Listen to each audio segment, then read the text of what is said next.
Good morning, guys. It's gonna be a garden cleanup day for me today. We were super busy last week, so the garden, it got neglected and it shows. So I'm gonna go through, clean it up. I'm gonna do some trimming. We went through and harvested some tomatoes real quickly last night. Aaron chopped a few branches off just to clean it up a little bit.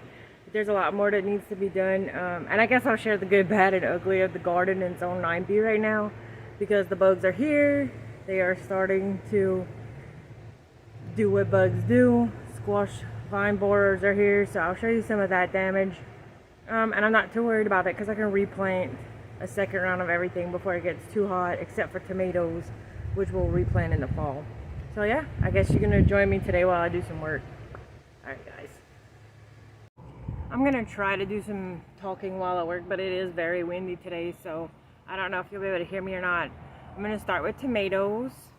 We had a lot of rain the other day, so it does look like there's a little bit of blight going on. So what I'm going to do is trim off those branches and we'll dispose of them. Those won't go into compost or anything. You're going to want to throw those away. So all I'm doing on the tomatoes is cutting anything off that looks like it might have blight, which is this yellowing and spots.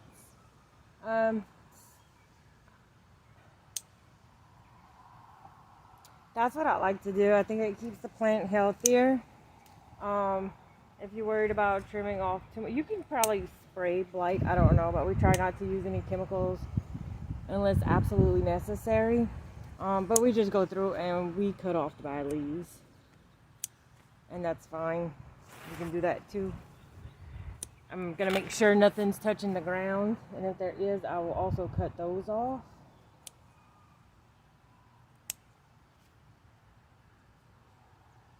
And some of these that I have to cut a little bit more off than I would like, what I'm doing is, if there's a sucker growing, I'll leave that sucker to branch out, and it'll make more tomatoes there for me. If I see any tomatoes with caterpillar damage, I'll go ahead and pull those off, because it doesn't pay for your plant to waste its energy growing that tomato when it's not going to produce an edible fruit for you. What I'm going to do is tie up the plants that I think I can tie up. Some of them are too far gone or too big or whatever, so I'm not going to worry about them. But the ones that I can, I will. Just to give them some extra support. I am seeing some blossom drop, but we got to almost 90 degrees. So I'm thinking between that and the heavy rain, it possibly had something to do with it. Also not going to worry about that too much because I kind of expect it. Sometimes we get really hot summers really fast. Fall tomatoes, that's what we're going to do. Maybe I'll just turn this into a garden pests and problems video. Everybody has them, it's just what it is when you're gardening, because nature. And like Aaron said the other night, you always plant extra for the bugs. So I just pulled this little green tomato off. You can see right here it has a caterpillar hole, so it doesn't pay for me to have my plant use its energy to make this into a large tomato, because it's not going to be edible anyway. If you have chickens or pigs or any kind of livestock, you can always throw these green tomatoes to them and they'll enjoy them. Somebody's going to get food. Okay, so this might gross some people out. I know it probably would, Aaron, so if you're watching, don't look.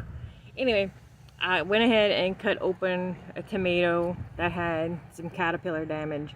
And I'm going to show you why you don't want to bother to leave those. Because even though the hole is tiny, let's see if we can see that little caterpillar right here. It's just living in the tomato and eating all the insides. So that's gross. Again, chicken snack, livestock snack, whatever you have. There you go. Okay, so I said I'd show you the good, the bad, and the ugly today. There's quite a bit of ugly since we didn't clean up last week. But if you've never seen this type of damage and you're wondering what you have on your plants, that's from what's called a leaf miner. It's a little bug. It gets in between the layers of leaves and it cuts this little trail through it. I try to pick those leaves off when I see them and dispose of them because it can spread because the bugs spread. But what you can also do is just crush the leaves and you'll crush the bug if you don't want to take your leaf off. It's also another method. This is the first I've seen them so far this year in the garden. I mean, we're mid-May, so for us, I think about another month it'll be time to pull our tomatoes out. So again, not too concerned about it. I'm pretty lax when it comes to being concerned about most stuff in the garden. It's okay. It's okay to be like that. So this is some of what I'm wanting to deal with today. You can see these tomatoes are growing right in the rows. What happens when it gets like this, we'll cut all around the beds and we won't cut through our rows. That way we're not taking out all those tomato plants. But I'm going to try to trim them up a little bit, see if I can't make it a little bit neater.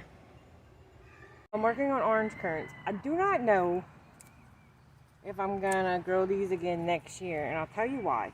They are producing a lot, but I don't think I like the growth pattern. I'm assuming it's just how the tomato grows, but I find it's many branches and very thin branches compared to my other cherry tomatoes.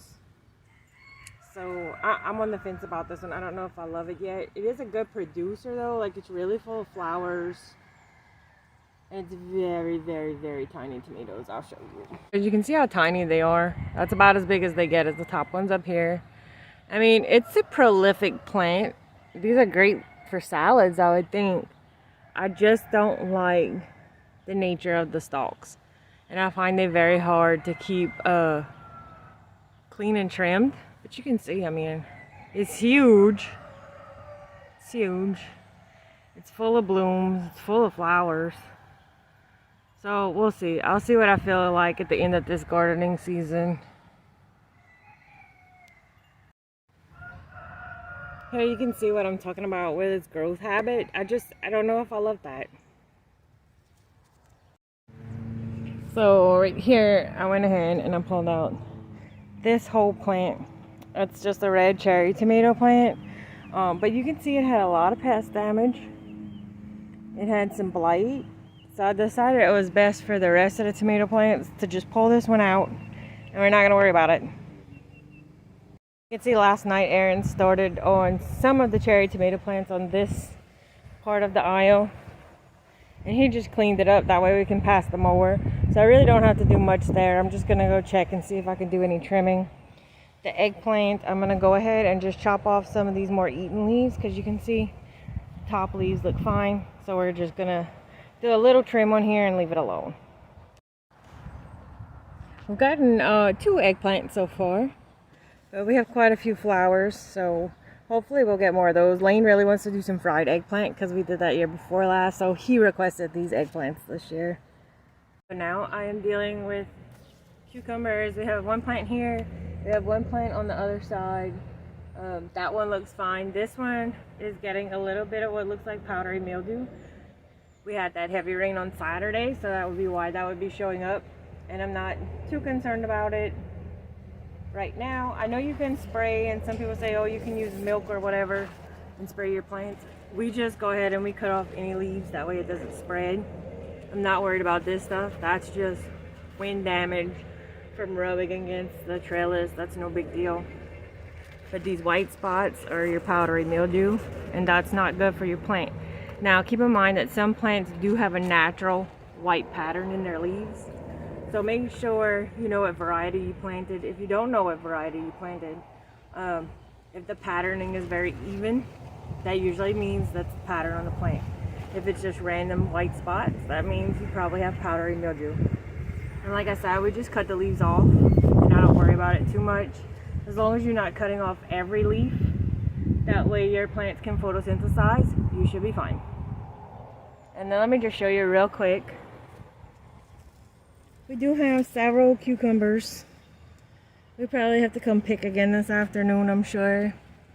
We already picked a couple. And I'll probably do bread and butter pickles for the first batch of cucumbers, because everybody seems to like those. Aaron does especially, so.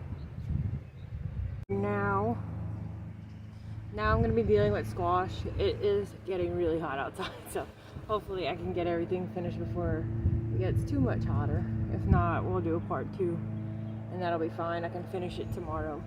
Squash, what we like to do is trim back the leaves as they die off. So when they start looking like this, some yellowing, or the edge of the leaves starts browning, we'll go ahead, we'll cut those off. That way it keeps your airflow good and you're not trying to deal with a whole bunch of powder and mildew, which I did see a little bit of on a couple of the leaves. So I'm going to trim those off and we'll throw those away also. They do have one plant that the squash vine borers did take over, so I'll show you that plant so you can see exactly what you'll be dealing with if you get one of those. If you have a good healthy looking plant one day and it's just hanging and looking dead the next, that's probably what your pest problem is. You should also be aware that squash have very thorny vines. So I say vines, but stems, whatever. So you may actually want to wear gloves. You can see right here, the vine borers did not kill off this plant, but it did get into this plant, which I expected because this is about the right time of year for that. That's why we plant ours so early in 9B, is to avoid the bugs, try to get as much harvest as we possibly can before they show up. And in the fall we'll plant a lot of stuff again because we're not dealing with as much pest pressure in the cooler months. Alright, so I'm going to show you squash vine borer damage right now. And I see a little pile of eggs, so I'll show you. We do spray BT on everything. That only helps so much because it's organic. You can also inject your vines with BT. You can cut the vine open and try to dig out the worm. Zucchini and squash produce pretty fast, unless you're talking about a pumpkin or something. That takes a little bit longer. I don't bother digging out or injecting or any of that with the squash plants because we get a lot and then we preserve that and we'll plant again in fall and have too much again.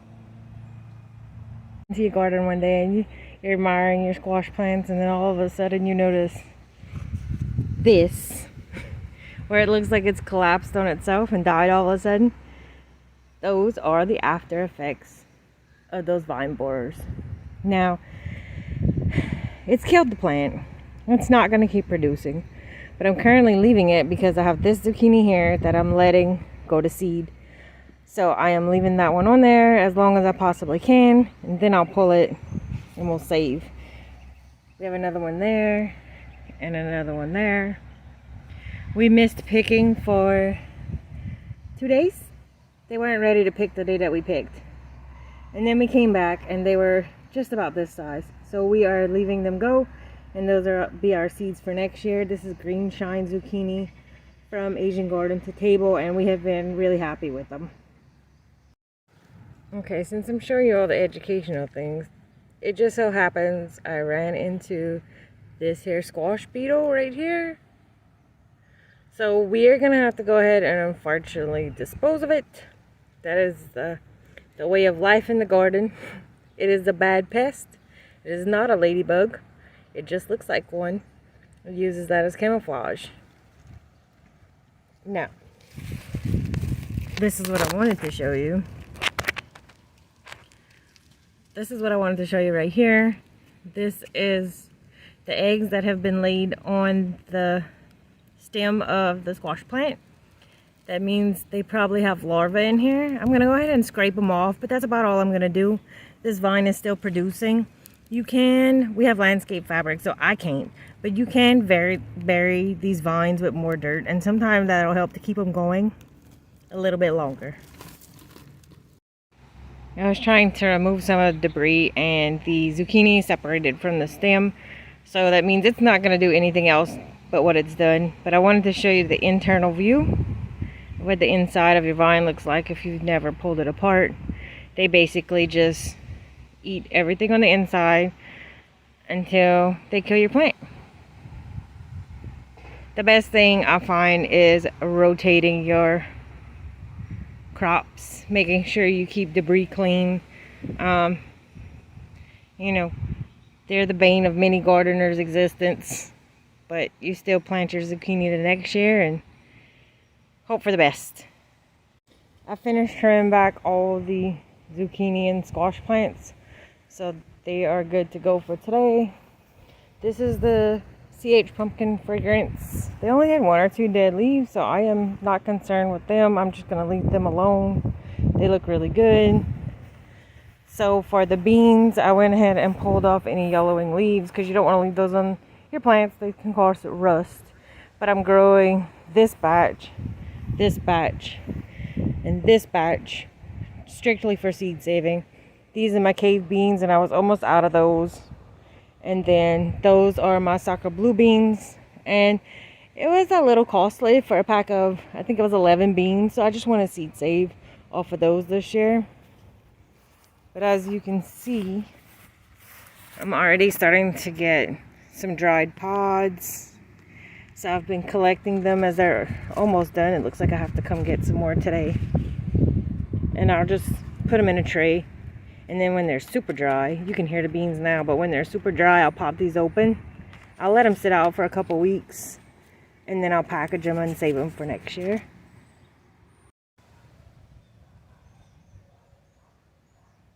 Alright friends, I think I'm calling it for today. I've been out here since about 9 o'clock. Started with animal care, started in the garden right about 9:30, and it is 12. I have inside chores to take care of. I have tomatoes in the dehydrator to check on, laundry to do. So I think what I'll do is make a second video, maybe tomorrow, maybe in a few days, show you the rest of the garden, what needs to be trimmed, taken out, harvested, and what we have going on next, because there's always something going on here. So thanks for joining. I hope you learned a little bit about pests and pest pressure and what it looks like and how to identify them in your garden, and I hope you have a great day. Bye guys.